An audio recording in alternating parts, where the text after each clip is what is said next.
I am particularly pleased to be able to introduce Cliff DuRand today. Cliff DuRand, as our speaker for today, he's speaking on race and identity. Among his many accomplishments are, well, he edited these two books, which are collections of essays from our conference, two of our conferences, Recreating Democracy in a Globalized State and Moving Beyond Capitalism. Cliff was also the co-founder of the Radical Philosophy Association in 1982, 40 years ago, with Bob Stone and Richard Schmidt. And he was a co-founder along with me and Bob Stone of the Center for Global Justice in 2004. And he started the PAC, the Progressive Action Center in Baltimore. What year was that? 1982. In 82 as well. And what is most special about Cliff is that he spent 40 years teaching philosophy at an historically Black university, at Morgan State University in Baltimore, Maryland, or Balmer, I think they call it. Balmer, Maryland. Okay, Balmer, Maryland. And so he is uniquely positioned to speak about race and identity. Many of us are familiar with Simone de Beauvoir's famous saying that one is not born a woman, one becomes a woman. I think we can make a similar analogy with one is not born Black or white, but one becomes that, or one is made to become one racial designation or another, or one refuses that. It's very complicated, but Cliff has the experience and the soul and the compassion to understand the complexity of this issue of race and identity. So I couldn't be more happy than to introduce Cliff DuRand.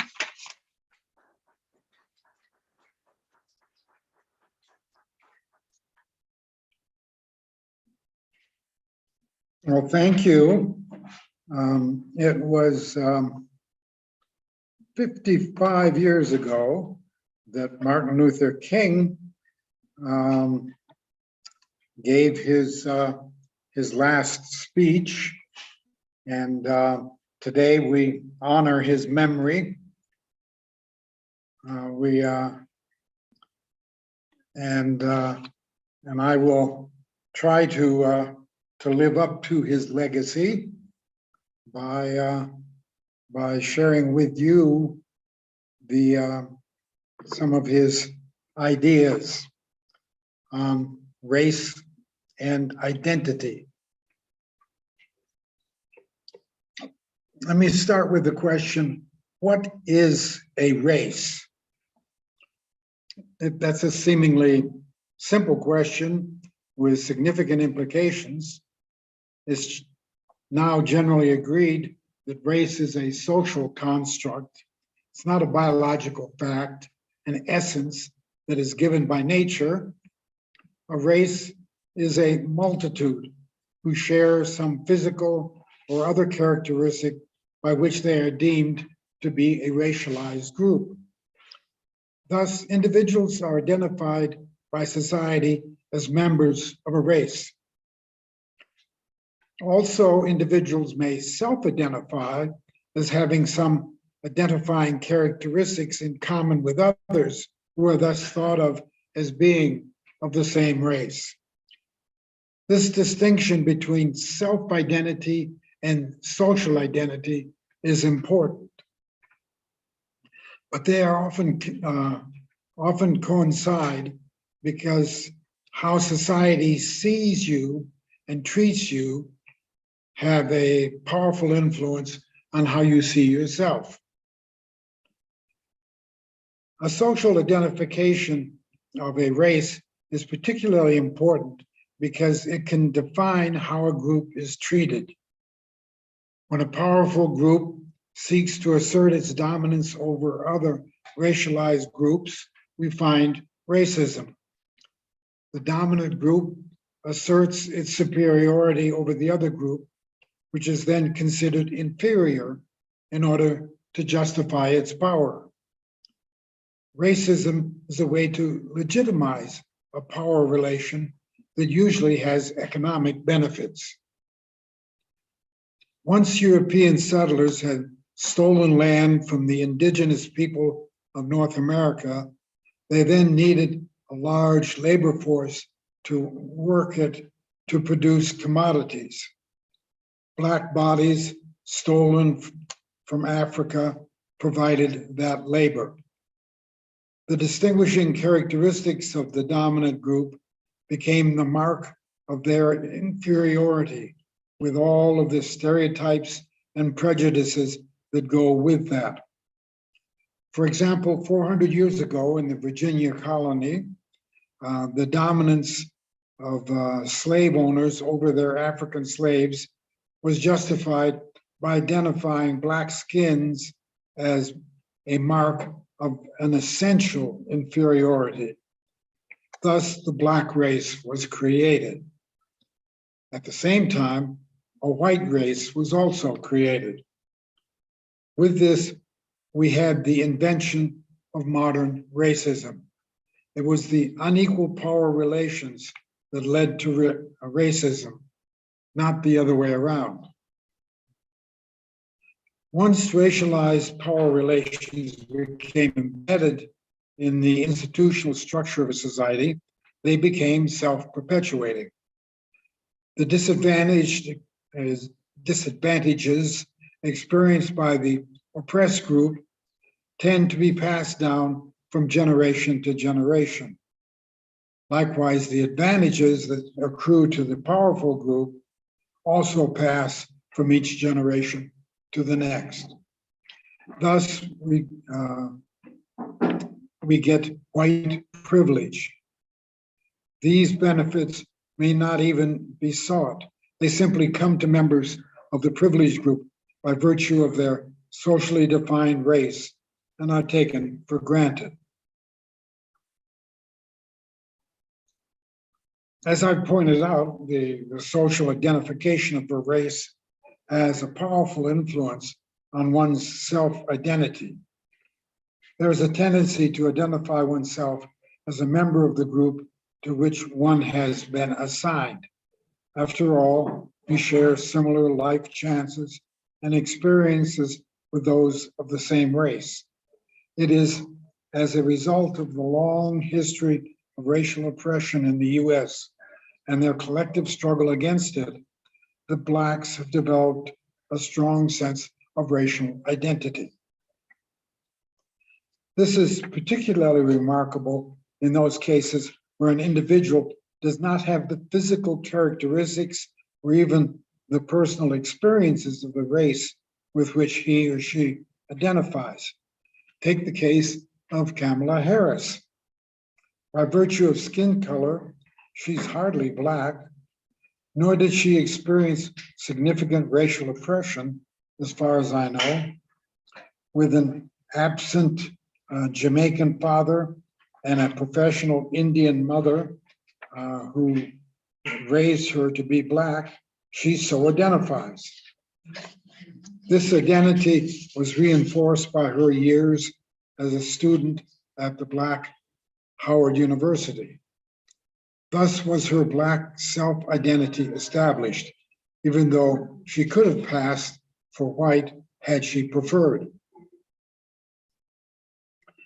Another interesting case is that of Meghan Markle, who has been stigmatized by the royal family of the UK as Black, even though to me, she just looks like a beautiful woman with a nice tan. Her Blackness is in their eyes, which have racialized her. For her part, she does not seem to self-identify as Black, having no particular racial consciousness. Prince Harry, her husband, also doesn't racialize her. He sees her humanity instead. He has renounced the racial contract. Indeed, it is possible to see another who has been racialized simply in human terms. This is illustrated in the trial around the murder of George Floyd. While the video evidence of the callous police murder was sufficient to convict Derek Chauvin, the way in which the prosecution humanized George Floyd was significant. The jury was able to look past his black skin and African features and see him as a fellow human being. That was able to overcome the racialization that might have otherwise shaped their understanding of the victim. Racialization is an othering of a group and its members. They are seen in the mind's eye as different, alien, unlike oneself, and thus not fully human. This is what makes it possible to look down on the other, seeing them as inferior and not deserving of the same respect. Curiously, this racialized othering can even happen with groups who are not even physically different. For example, the English considered the Irish as a different race. So too Italians were once considered as a non-white race. Similarly, Muslims have also been called a race, even though they are believers in a religion who have little else in common. Yes, race is a social construct that often masquerades as a biological fact. That can be seen in the concept of a white race. What is a white? It is clearly not the color of one's skin, which ranges from pink to beige, tan, and other tones. It is seldom actually white. It is a socially defined identity, which one can either embrace or refuse. Most who do embrace it usually do so without realizing all of the baggage that comes with it. That's why many want to ignore the racism that runs through so much of the history of their country. They think it reflects badly on them. They want to see only the positive parts of the history. But the crimes of white supremacy reflects poorly on them, only insofar as they identify themselves as white, as being akin to the evildoers. If they could free themselves from that social identity and adopt a non-racial self-identity as a human, they could free themselves of the baggage of the past. That is not to say they would be freed from white privilege. Those are the benefits the injustice of the past have made possible in the present. Indeed, much of what we enjoy today was made possible by what our ancestors did. We are privileged to live in the present moment of historical development, but we are also cursed by that development. The injustices of the past are still with us. Some whites benefit from those injustices. Do those benefits mean you are a racist? Not necessarily. It is when you deny those benefits to others that you are being racist. On the other hand, you can work to extend them to others. You can work to change institutional racism. You then become an anti-racist. For example, you may enjoy living in a nice neighborhood that is all white because the real estate industry prevented non-whites from living there. You are not racist for living there as long as you don't act to preserve segregation. You don't have to give up the privilege, you just have to open it to others, so it is no longer a privilege.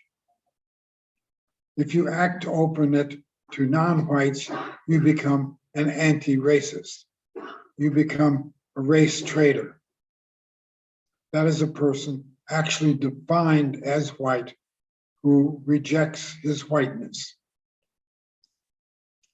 The late Charles Miller wrote in his The Racial Contract, quote, by unquestionably going along with things, by accepting all the privileges of whiteness and concomitant complicity in the system of white supremacy, one can be said to have consented to whiteness.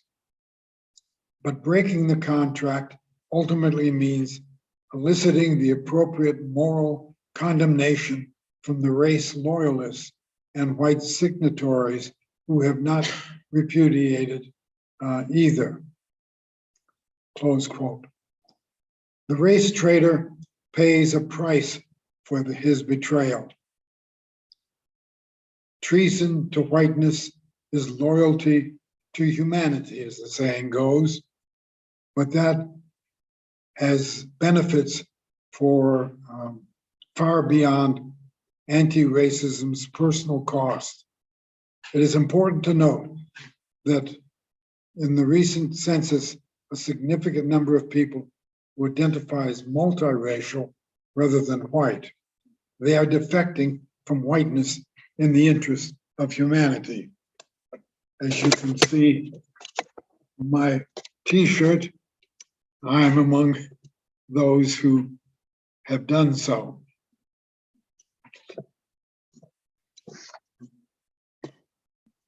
Well, privilege is a contentious issue. What is wrong with it is that most of it is a privilege when it ought to be a right available to all. As Peggy McIntosh has pointed out, we need a more finely differentiated taxonomy of privilege. For some of these varieties are only what one would want for everyone in a just society.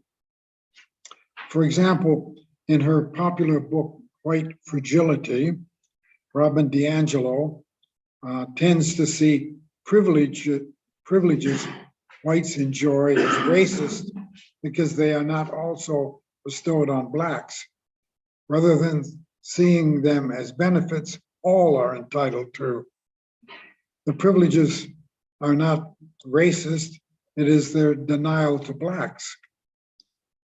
For example, on page 25, she lists the following as granted to whites.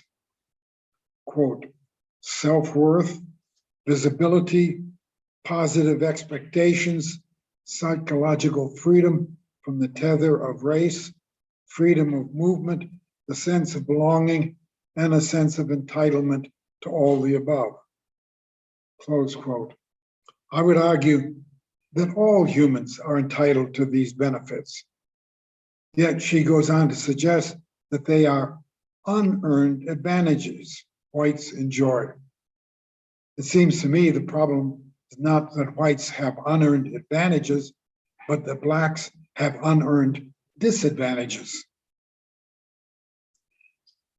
As Lewis Gordon points out in his new book, The Threat of Black Consciousness, the real problem is not the privilege that all are entitled to, but white license. That is, the permission to do harm to blacks with impunity that no one should be allowed to do toward anyone. License is the mark of white supremacy. Let me share with you a dialogue I had with a very dear friend. After reading the above, she wrote, I disagree with your points all along. The race is one's identification by the color of our skin. You may argue that race is one's identity created by our social development. The world doesn't perceive it that way. No matter what group a person will identify with, the other will always see color above all. I responded to that by saying, I'm not surprised by your reaction, but the color of my skin is about the same as Kamala Harris or Colin Powell, but they are black in some different way than their skin color. What is that way? She replied, first of all, your features are Anglo. Your skin tone will never be like Kamala. Maybe you think that Kamala's skin color is like yours. No, it is not. Your features are Anglo. Top it with your white culture. No comparison with Powell either. Even though they are highly educated, they will always belong to the black race. To that I responded, culture. Yes, culture is what it is all about, not genetics. To that she replied, genetics is the predominant trait. Culture makes you compare yourself to Harris and Powell. However, their race is black. And to me, and I then said, okay, if genetics is predominant, what percentage of African blood does it take to make one black? It used to be one drop. If your great-grandfather was black, but all other relatives were of European ancestry, are you still black? Why aren't you predominantly white? Or is black the default race? And she replied, I invite you to look at genetics. I've known whites who had one drop of black blood. They had a third generation black baby, a product of one of their great grandmothers being a black woman. We cannot tinker with genetics, Cliff. What is important here is to accept our bloodlines without making emphasis on culture or other. So, is race an essentially biological fact or a social construct? So with that, let me then turn to the question, why racialize? Humans are all of one race, the human race. We are different from dogs and other pets, but in that difference, we are all alike, sharing a common humanity. We are all equally human, regardless of individual differences. Why then do we distinguish different races among humans? Why are there races at all? Race is a social construct that categorizes people in a certain way.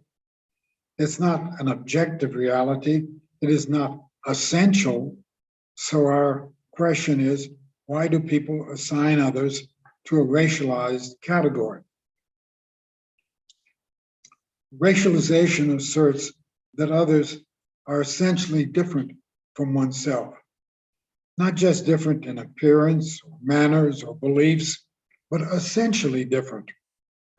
That fiction means there is not a shared humanity. I or my group is a standard for what it means to be human. The racialized others are thus subhuman. They are inferior, thus I am superior. A group that has the economic or political power to impose such ideas can then claim a superior status, essentially superior. Historically, Europeans with white skins had such power. Thus arose white supremacy. That enabled them to justify their domination over racialized others, who they regarded as inferior because not fully human. Africans, Orientals, indigenous people, all were not entitled to be treated as equal. Economic inequality could then be justified by racializing other groups who were deemed to be different. It even racialized the enslavement, or rationalized the enslavement of Africans. Interestingly, whites were not enslaved even when they were indentured servants. As fellow humans, they had rights not extended to other races. The dominant group not only racializes other groups, it also racializes itself. As Steve Martineau has pointed out in his book, A Machinery of Whiteness, it was through the oppression of Black people that Europeans invented themselves as white. He asks, if white people stopped attributing racial differences to others, could they still see themselves as white? Not likely. White and non-whites are poles in a binary relationship. You cannot have one without the other. Having invented a white race alongside a Black race in the 17th century Virginia colony, social inequality was essential. The consequences are still with us today. It has run through our history and shaped our institutions and our self-concepts ever since. Whites have claimed superiority for themselves and sought to impose inferiority on Blacks in order to maintain the subordinate race and at the same time their own superiority. This can be seen in the frequent occurrence of anti-Black riots that destroyed Black success whenever it could be achieved. This remarkable story is told in Carol Anderson's book, White Rage. The belief in white supremacy was so fragile that it had to be defended at all costs. Others have not always been racialized, however. Race is a modern invention. For example, in 15th century Spain, Jews and Moors were expelled not because they were different races, but because they had different religions. If they converted to Christianity, then they could remain as citizens of a homogeneous nation. There was no essential difference that was biologically rooted. There was just a cultural difference that could be overcome. It is not only physical characteristics that can become the mark of a race. Today, we sometimes find the cultural and religious differences get racialized. For example, the Irish and Italians have both been racialized, although less so currently. Recently, due to paranoia about Muslim terrorists, believers in Islam have been racialized as a Muslim race. Prejudice against believers in Islam have been called racist. It is as if there is an essential difference between those with different cultures. These artificial dividing lines have to be enforced if they are to be maintained. That was the point of racial segregation. Separate races in order to maintain their purity. If they intermingle, the difference is weakened, and with that, one's own whiteness is undermined. It is not just miscegenation that threatens the purity of the race, it is cultural interpenetration. We have argued that race is a choice, but it is a choice that is often forced on us. White person does not choose to be socially identified as white. He's assigned that identity, regardless of how he may think of himself. Similarly, a Black person is assigned a racial identity by whites, but what the content of that identity consists of is collectively chosen by the community of Blacks in their resistance to white oppression. Again, Steve Martineau says, it is Black people who have defined Blackness for themselves as an aspect of resistance, the creation of a rehumanizing social identity, a communal sense of dignity and self-respect. The oppressed can choose the character of their racial identity in a way whites cannot. One important advantage of a Black self-concept is that it fosters the kind of solidarity needed to resist racist oppression. It is by acting together that effective resistance to racism is possible. Nevertheless, the conditions of life are imposed on the oppressed by the superior race. Poverty, poor housing, inferior education, and healthcare are all imposed by the oppressor and his institutions. They are hardly chosen, but the oppressed can choose how to respond to them. So too can whites. While they benefit from white skin privilege, they can renounce it by acting to change the institutions that oppress others. They thereby become race traitors in that they are acting for a common humanity. They become anti-racist. In a sense, they are no longer racializing. To be sure, they are likely still aware of differences that have marked race, but they do not see those differences as essentials. Others are essentially human, like oneself, and thus entitled to those same benefits they have received and then have been denied to racialized others. Race is not an objective reality then, but a way of seeing others. It is a way of viewing a category of others as essentially different to oneself. Seeing a person as Black is viewing him as different from me and thus not sharing a common humanity.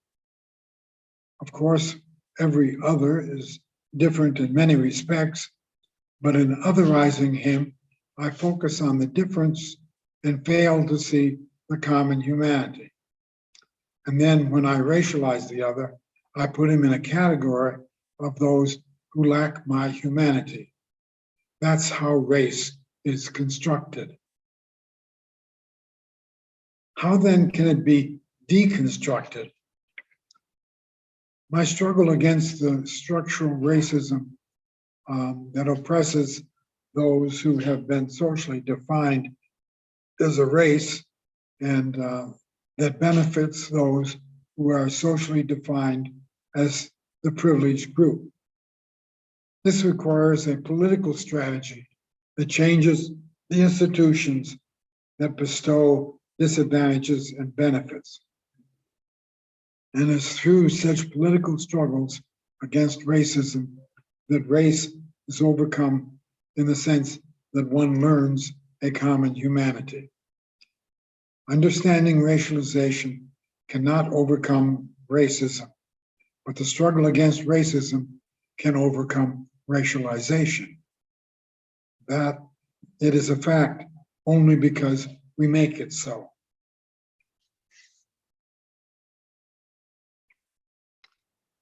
Now, let me turn to the question, who gets to be Black?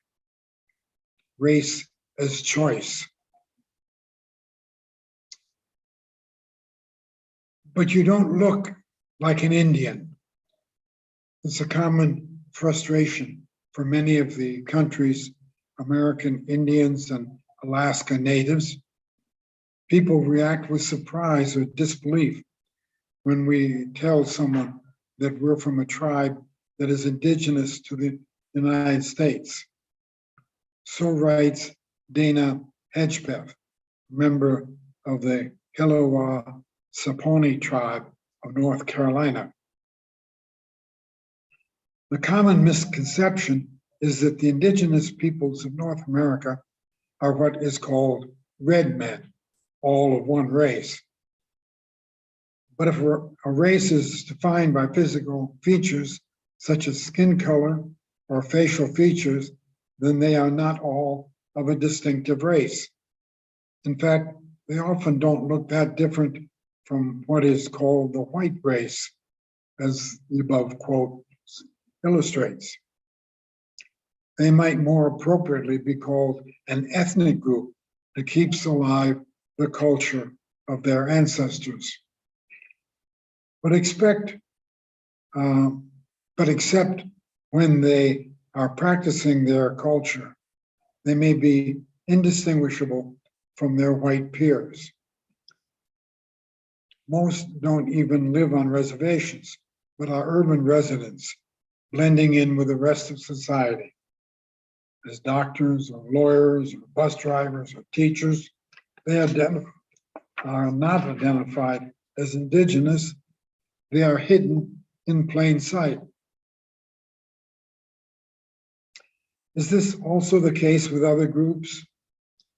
Asians are identifiably physically, but after a few generations of interbreeding with non-Asians, they become less so. Multiracial persons lose their racial identifiability, except when they retain their ancestral culture. Some would say that as long as a biracial person is 10% Asian, then they are Asian. Even if the other 90% is white, that doesn't make them white. At least that's the way it works with blacks. If a person has one black ancestor in the last few generations and all the rest are white, why is he still considered black rather than white, even though he may look very white?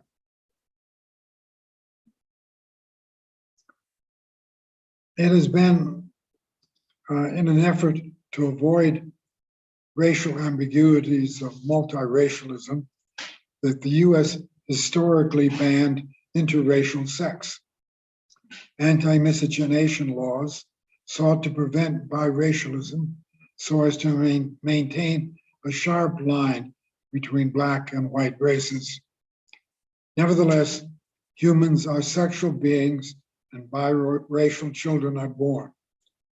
But rather than allowing them the honor of being white, they are classified as black, no matter how white they may look.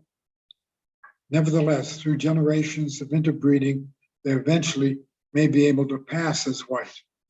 But if found out, they then are exposed as really black.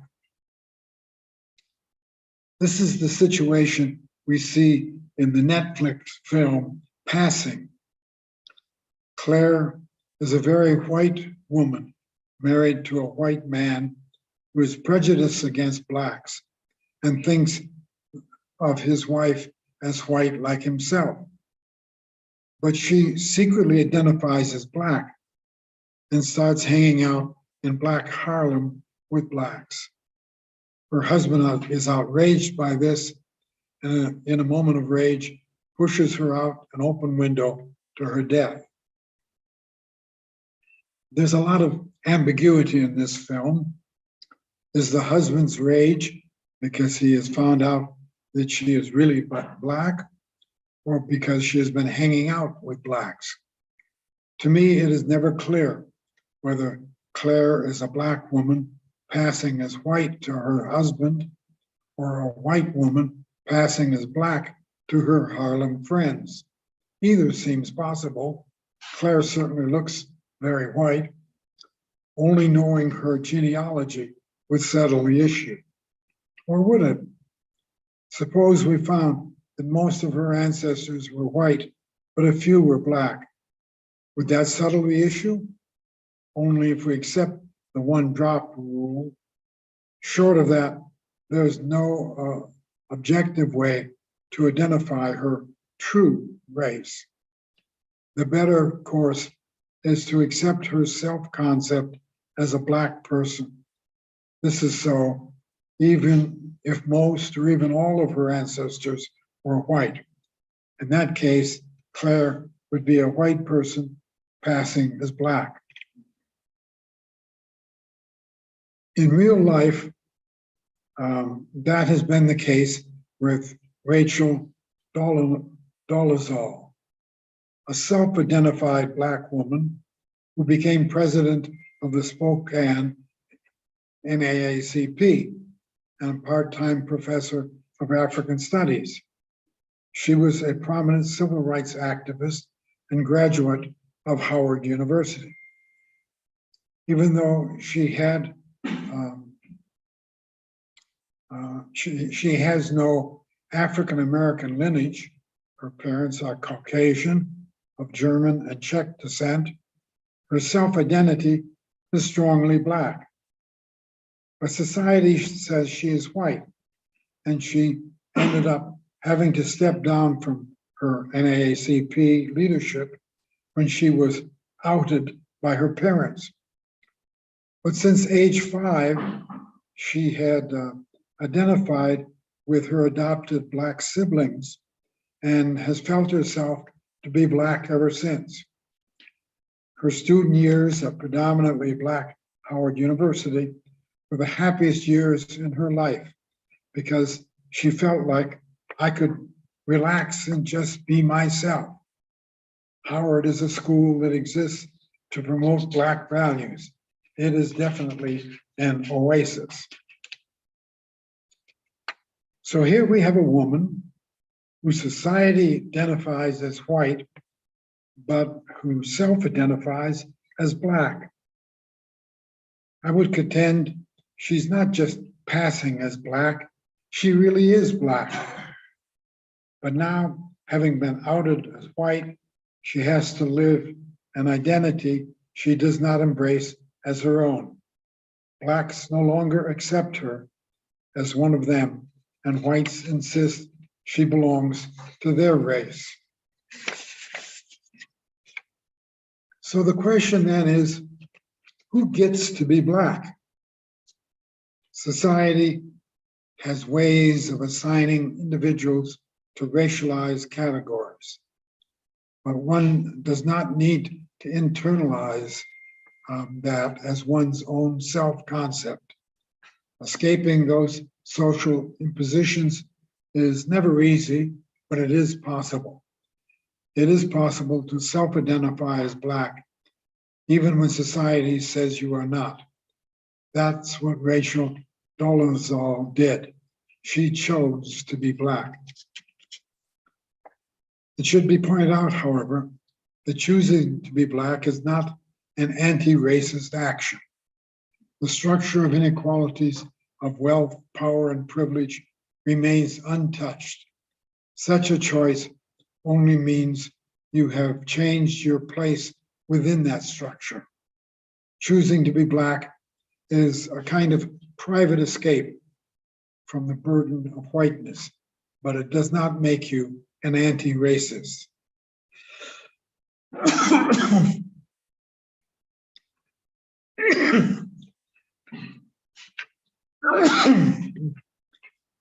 And so then, why be white? Social convention may designate a person as white based on skin color.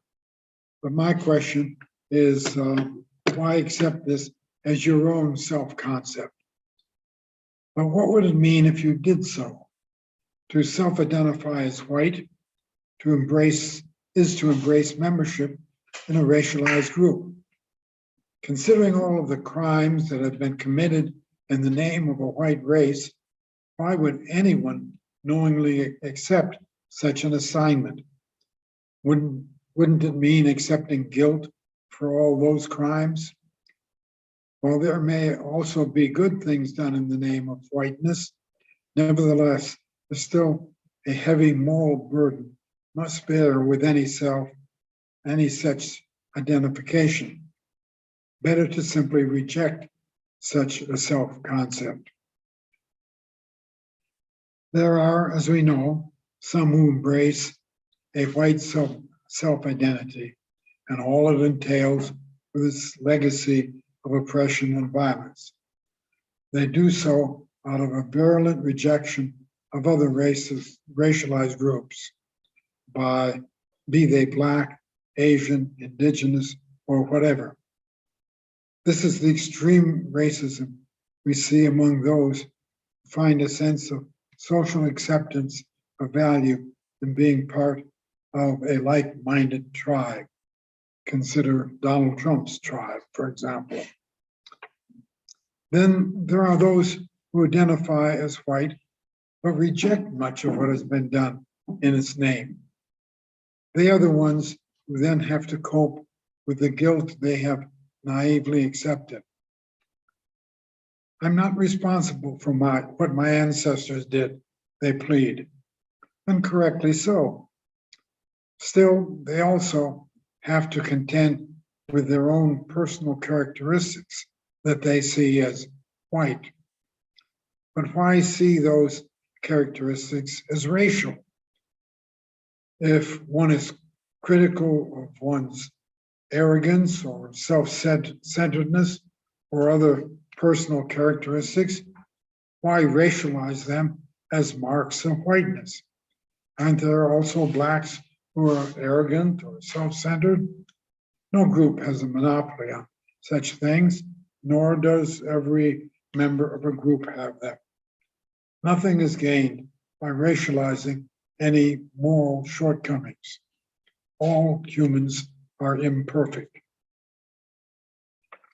Similarly, racism is not unique to or universal in any group. If by racism we mean negative attitudes or behavior toward racialized others or institutional practices against them, then we find this in every group. There are also Blacks who do not want to live in a Black neighborhood and oppose policies that favor other Blacks, particularly when of a lower social class. So there are burdens and few benefits that come with an identification with whiteness. Why then be white at all? Then what race are you, you ask? How about being of no race? Why identify with any racial category?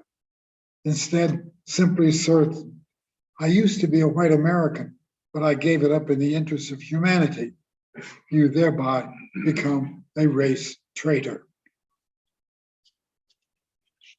Of course, society may still want to fit you into one of the racialized categories. You will still be seen as white, even though you do not see yourself that way. And with that, you will come what are called white skin privileges. How can you give those up? Most of the benefits that are referred to as privileges in the sense that they are denied to whiteness. In fact, most of those benefits ought to be extended to all persons. Once you recognize that, you can understand that all are entitled to the same benefits, and you have an obligation to demand that they be made universal. That is, no longer be privileges, but become rights. Finally, you might pair the question, why be white, with the question, why be Black? Although the two may appear to be similar, with similar answers, in fact, they're very different. To be white is to be part of an oppressor group. To be Black is to be among the oppressed, who have a noble history of struggle against it and draw strength from that history. In this contest, who would you want to win? Which side are you on? There is little moral value in being white. There is considerable moral value in being Black. There's even more in being human. The upshot of all this is that race is a choice. Society assigns individuals to a racialized category, but you do not have to embrace that in your own self-concept. You can choose to self-identify simply as human. You do not have to identify with any racialized group, even though society assigns you such a group. In a way, that frees you from society's impositions. If all were to do so, it would be the end of race and of racism. It would be the dawn of a new humanity. And now, some final words on the uses of history. History is the story of our collective past. The past is, of course, filled with too many events to recount. Thus, any history is of necessity selective and told from a point of view. It includes what we want to remember and leaves out what we don't want to remember. It is the basis of our collective identity. It tells us of who we are or what we want to be. Note that I have used the plural we and our. It is the story of a people, a nation, a class, a race that remembers itself through its story. Sometimes different groups have very different stories they want to tell about the same events. Currently, there are contesting histories of the US being told by progressives and whites who would rather forget the ugly history of treatment of blacks. Blacks have known that history, but it has too long been kept out of view of others. Now, as part of the nation's reckoning with its racism, that history is being recovered. It is commendable that most whites are not deterred by the discomfort of the knowledge of that history. Those who are uncomfortable with it, with its recovery, are trying to silence it. Many whites complain the history of racism makes them feel uncomfortable. They don't seem to realize that living that history made blacks far more uncomfortable. But why are they uncomfortable learning about what others did long ago? It is because they feel guilty.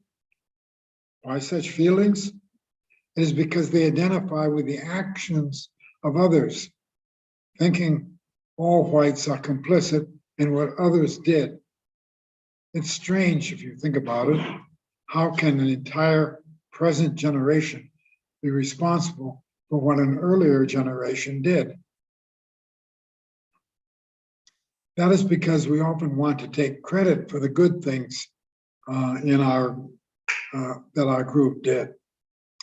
We take pride in the successes of our predecessors, but they don't want to accept blame for the evil others have done.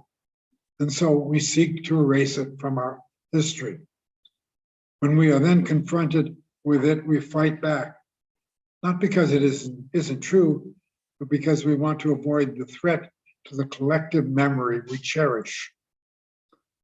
It is through our history that we know ourselves. That is, it is through the history we construct an identity.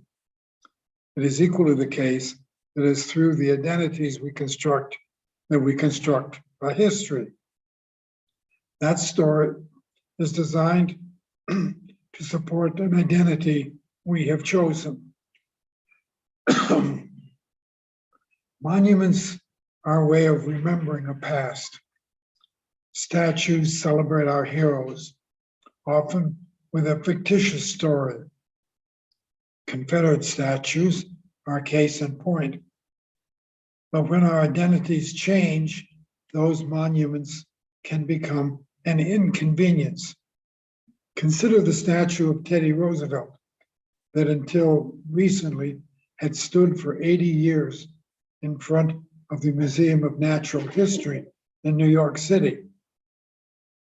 For generations, the figure of a strong man astride a horse with a black man walking beside him and an Indian walking on the other side, no doubt symbolized how Roosevelt was leading them forward.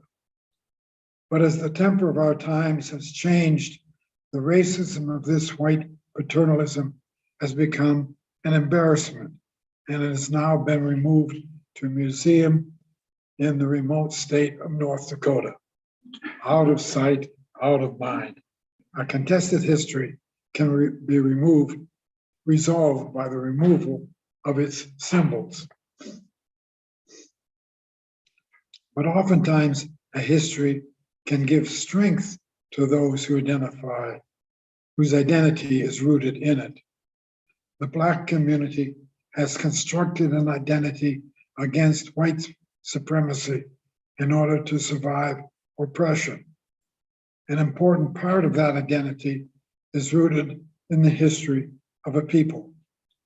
A Black person feels himself or herself as the bearer of a responsibility to one's ancestors.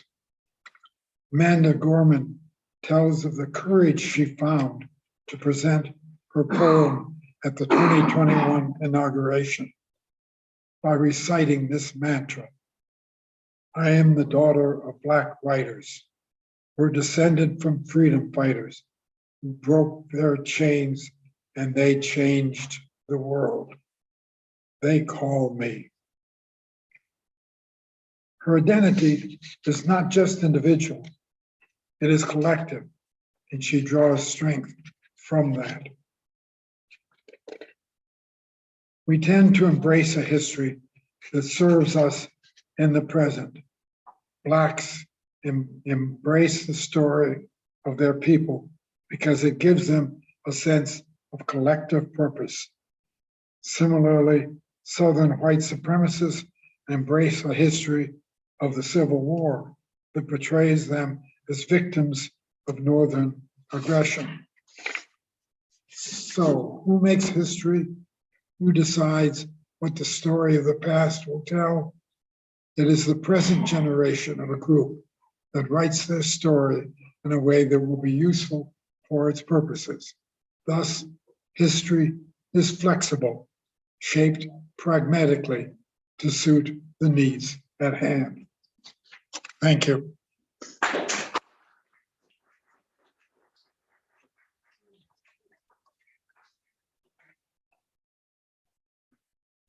Thank you so much, Cliff. That was very moving.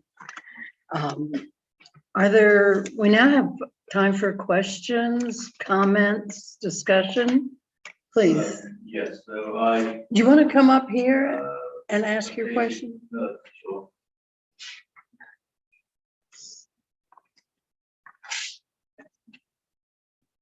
Okay, thank you for that, Cliff. I generally agreed with a lot of what you said. That I did make some notes, though mainly, I suppose, areas of disagreement.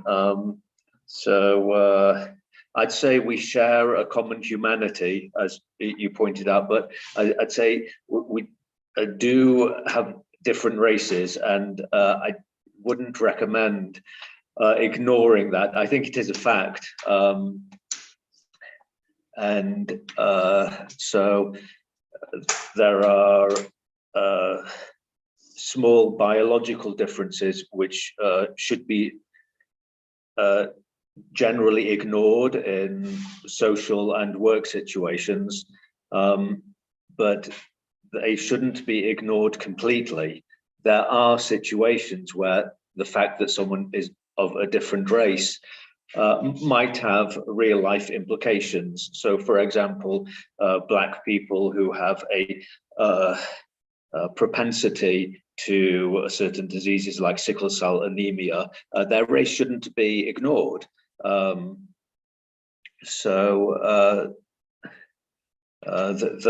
Black identity is strengthened by a racist oppression, when Black people are being oppressed, their sense of community with other Black people who are also being oppressed gets stronger.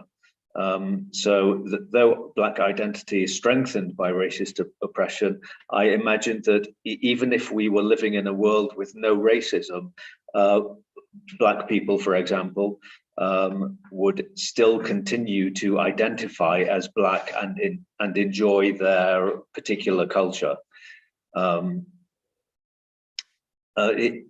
You mentioned something about the English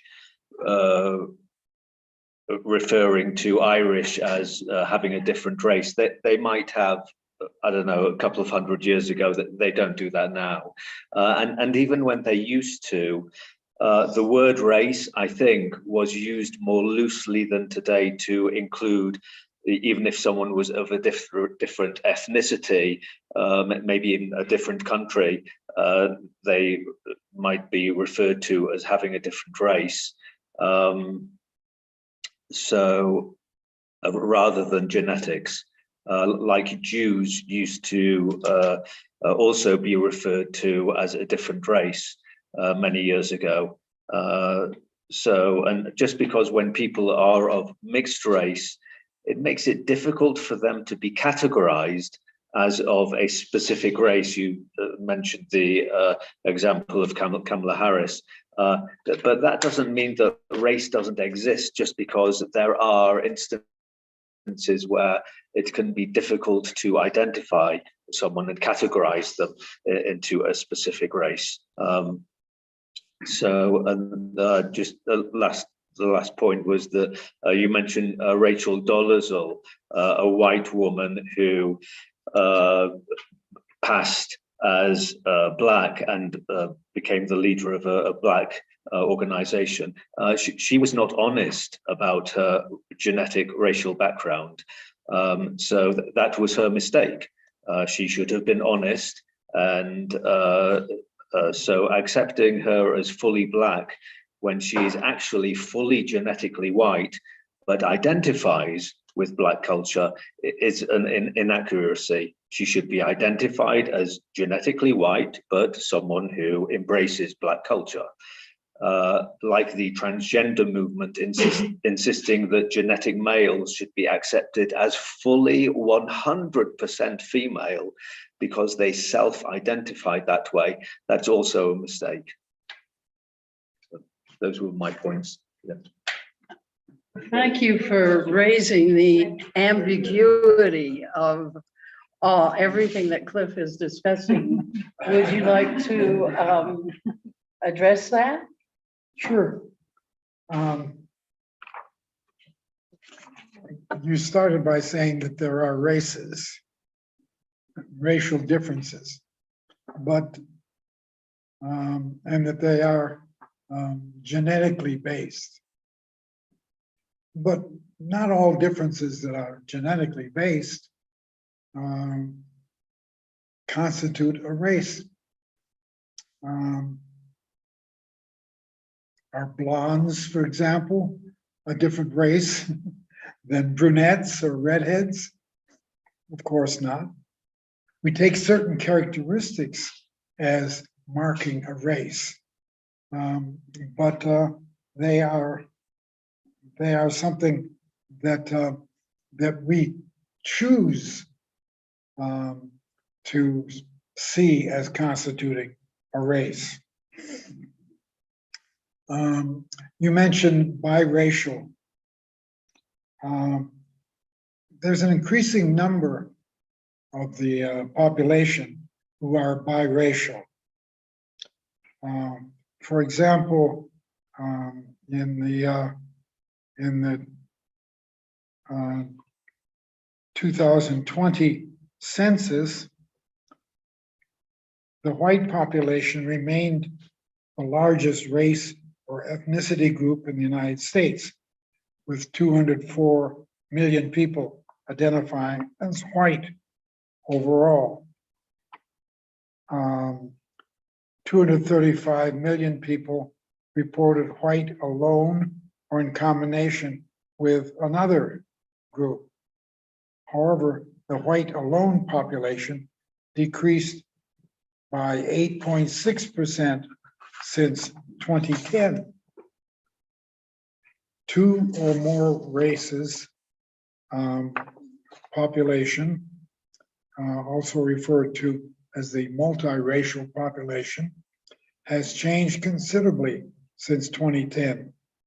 The multiracial population was measured at 9 million people in 2010 and is now 33.8 million people, a 276% increase. The in combination multiracial population for all race groups accounted for most of the overall changes in each racial category. All of the race alone or in combination groups experienced increases. The some other race alone or in combination group increased 129%, surpassing the Black or African American population as the second largest race alone or in combination group.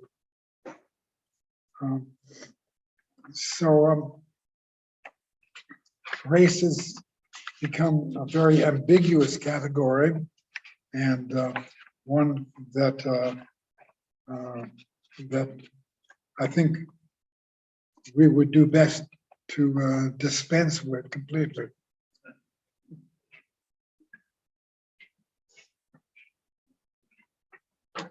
Thank you, Cliff.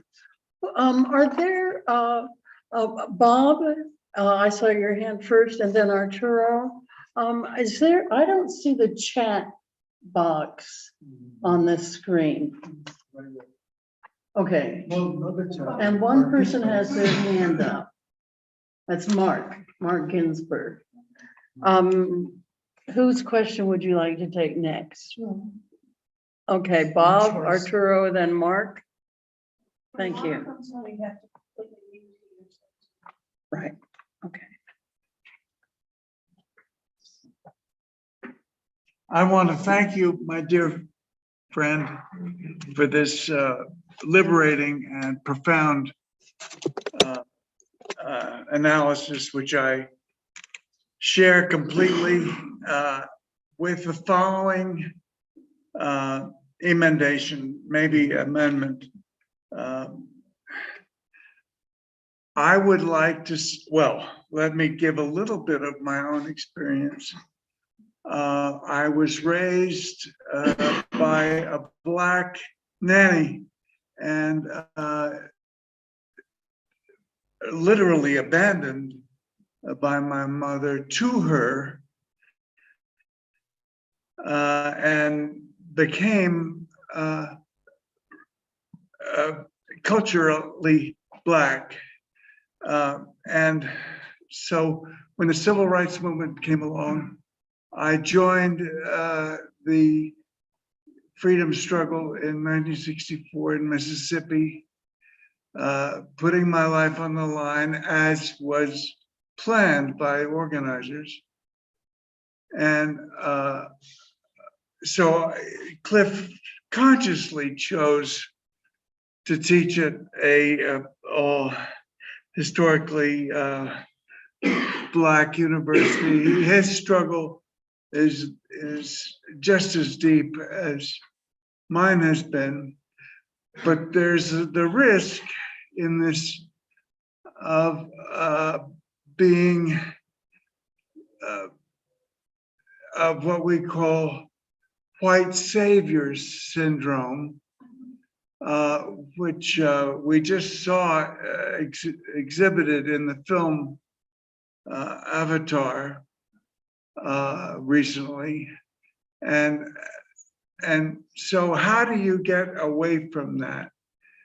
Cliff's solution is humanity.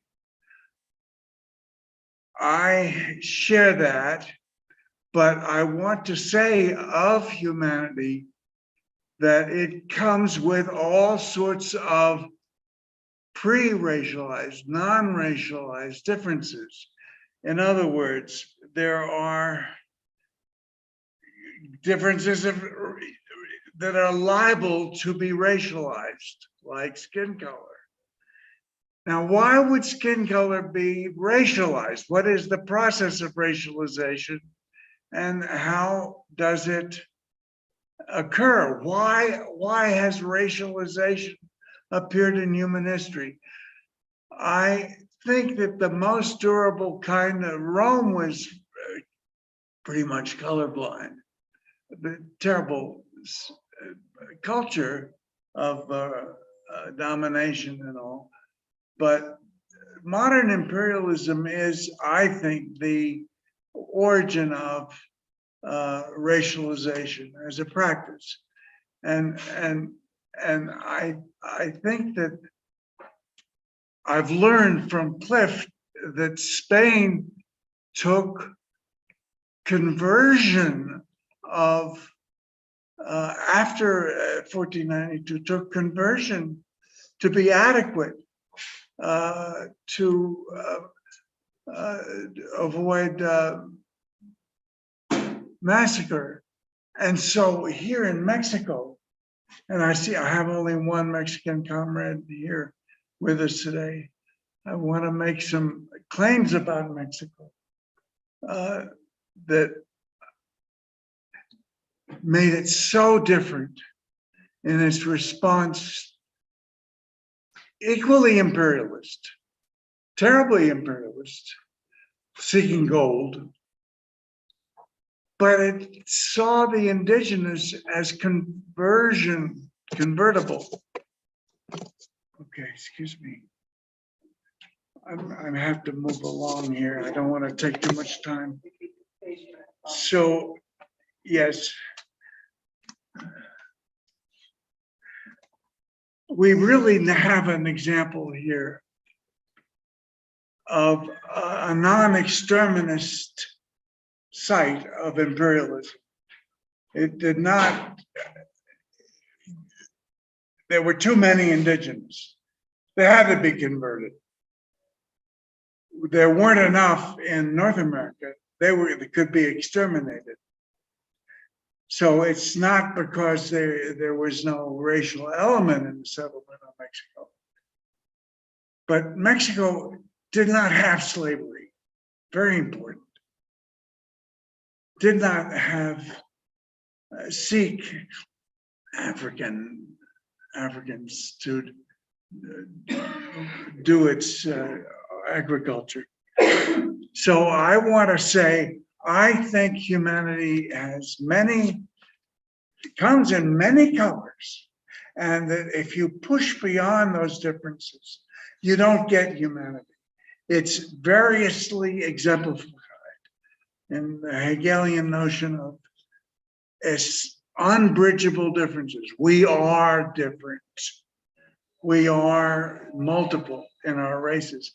And I think that discovery of humanity as multiple goes along with the need to discover our present political array as multiple, and to aim toward a multipolar world and not a unipolar world or bipolar,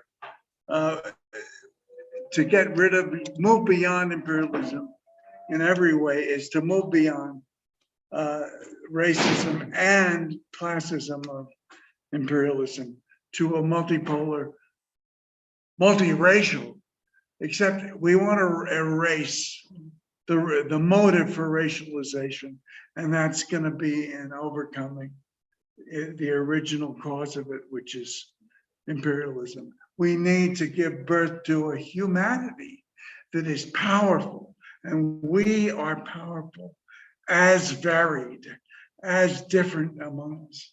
I'm hopeful that my Mexican comrade will expand. Excuse me, thank you. Thank you. Briefly, please.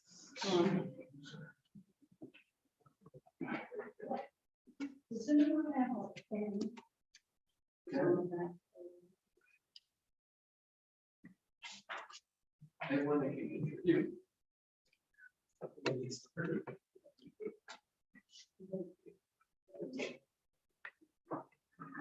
First of all, Thank you, Cliff, for setting out the panorama, accenting certain points, such as the point Bob addressed, humanity. You present us with so many issues that we really should, as a group, move far beyond. Oh, that's an Italian expression. Give me 3 minutes. All right. Then let me frame it this way. First, io sono Italo-Americano. Brucoli. What does that mean? Already, just by that brief phrase, you know my identity. However, in my life in New York, I had to learn an awful lot about identity in relation to race. So therefore, briefly, in the next half hour or so, I raise a Spanish educational moment, not because we're in Mexico, but because it's profoundly important. Somos iguales. You're not permitted to join because you're a native speaker. Somos iguales, repeat, somos iguales. Hey, hey, somos iguales. What does that mean? We're equal. Next, in my visits, educational visits, parts of Latin America, I also learned something profoundly important. In the Dominican Republic, which is genuinely, profoundly, deeply mixed race, the young people in 1980s, when I visited, had T-shirts. Somos todos mulatos. They took the racism. Mulattos means basically you're a mule, okay? Mulattos. And the young people put on their T-shirts, somos todos mulatos. That's 2 of your 3 minutes. Hey, I thought I got a half hour. No. Then, First, you said 3 minutes. then, this is the profound lesson that I think we have to include with race identity in the context of class. Bob mentioned that, or implies, that race takes on a particular characteristic as new forms of capitalist empowered imperialism arises. This is the point at which race becomes an important distinction of inherited oppression 3 minutes. for the continuation of forced labor, which is only liberated 3 minutes, 300 years later. If I may, I'd like to continue after yielding the floor for responses. Thank you, Arturo. Yeah, let's give Mark Ginsburg a chance to ask his question. Yeah, I'll try to be brief. I appreciate Cliff's aspiration to consider all human beings and to be part of. How do I mute it? I don't know To be part of the human race, but as both Bob and Arturo have signaled, the human race is not undivided, and I would divide it mainly in terms of of capitalist and proletariat, and both in a domestic scene, which Cliff interestingly focused mainly on, but also in a more global scene. And I found it strange that colonialism wasn't mentioned. And I'm just wondering if Cliff wants to add to what he said and focus more on the way in which race has operated and continues to operate, I would argue, structurally in a global context. Thank you.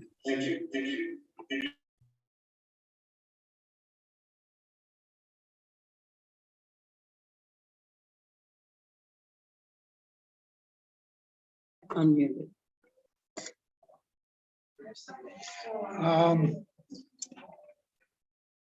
Well, Mark, clearly, colonialism and imperialism has been an important factor marking the inequalities that became the basis for racial classifications. I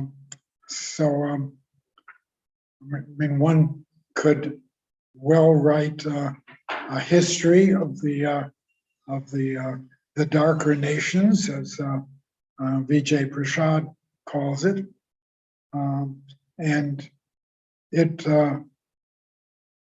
will illustrate the racialization that has come to define much of the division between the global north and the global south, the so-called developed countries and those that have been underdeveloped.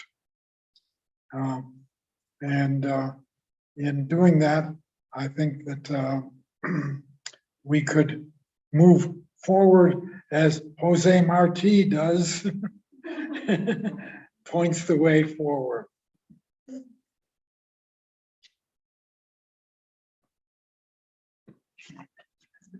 Our time's about up today.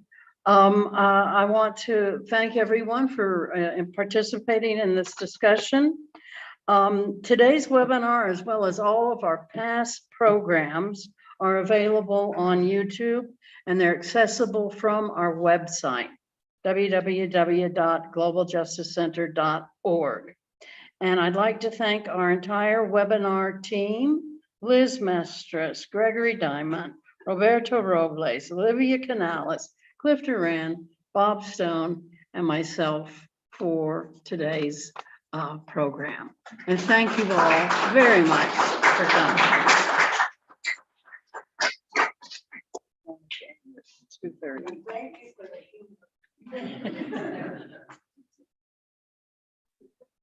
It's always welcome.